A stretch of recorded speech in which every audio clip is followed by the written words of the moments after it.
Ready start. सभापति महोदय, हम निस्संदेह किसी बात में परिवर्तन केवल परिवर्तन के लिए नहीं करते। यह कोई प्रतिष्ठा का प्रश्न नहीं है। हमें देखना यह होता है कि क्या संविधान जैसा वह है उन लोगों का हित साधन कर रहा है या नहीं जिनके लिए उसका निर्माण किया गया है। ये दो मुख्य विषय हैं जिन पर विचार करना है।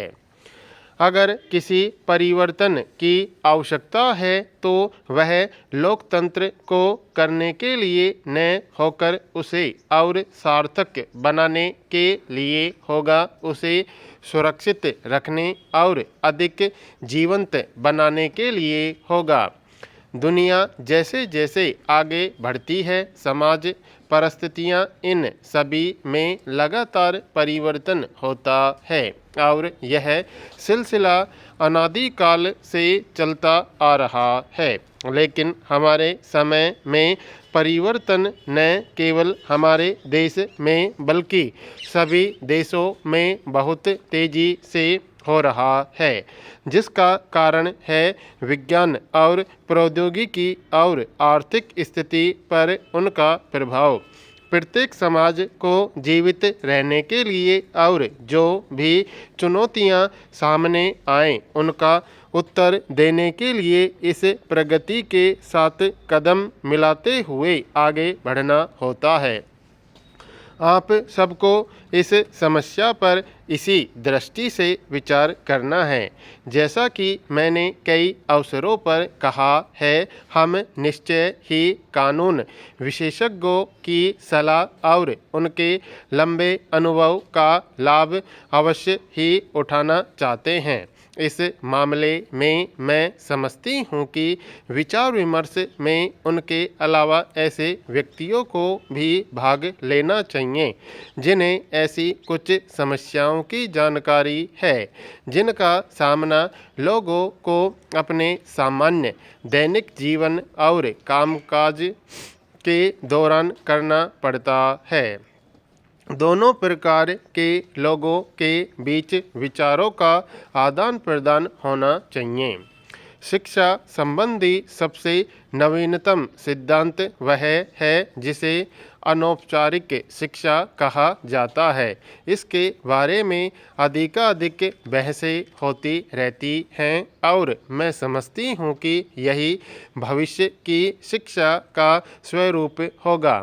इसकी एक विशेषता यह है कि विभिन्न प्रकार के लोगों के बीच इस प्रकार का विचार विनिमय आवश्यक है और चाहे जिस प्रकार के प्रश्न पर विचार हो रहा हो उसमें भाग लेने वाले सिर्फ वे नहीं होने चाहिए जिन्हें उस विषय का अनुभव हो, बल्कि समाज के व्यापक वर्गों के लोग भी होने चाहिए।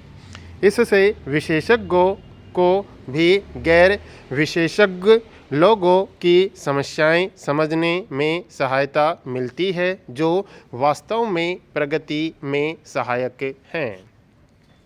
सभापति महोदय, जब हमने एक बार कानून बना दिया तो उससे केवल वकीलों का ही संबंध नहीं होता जो अदालतों में उसके पक्ष समर्थन या उसकी व्याख्या करते हैं, बल्कि यह भी प्रश्न उठता है कि लाखों सामान्य नागरिकों पर उसका क्या प्रभाव पड़ता है। इन लाखों लोगों में से कुछ एक विचार जानना लाभदायक होता है।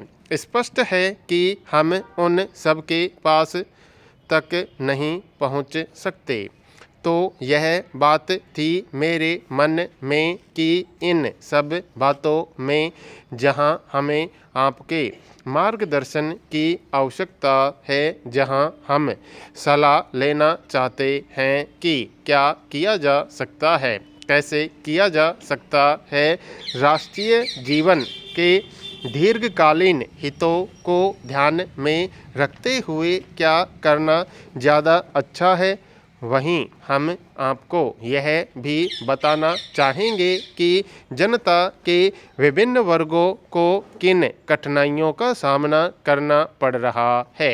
यह दुर्भाग्यपूर्ण किंतु सत्य है कि हमने निर्धनतम और कमज़ोर से कमज़ोर लोगों के अधिकारों की रक्षा के लिए जो भी प्रयास किया है, उसके बावजूद हम उन्हें न्याय नहीं दिला पाए हैं। न्याय व्यापक अर्थों में, जिसके अंतर्गत आर्थिक न्याय शामिल है, लेकिन हम सामान्य अर्थ में भी यानी न्यायालयों से संबद्ध मामलों में भी न्याय नहीं दिला पाए हैं।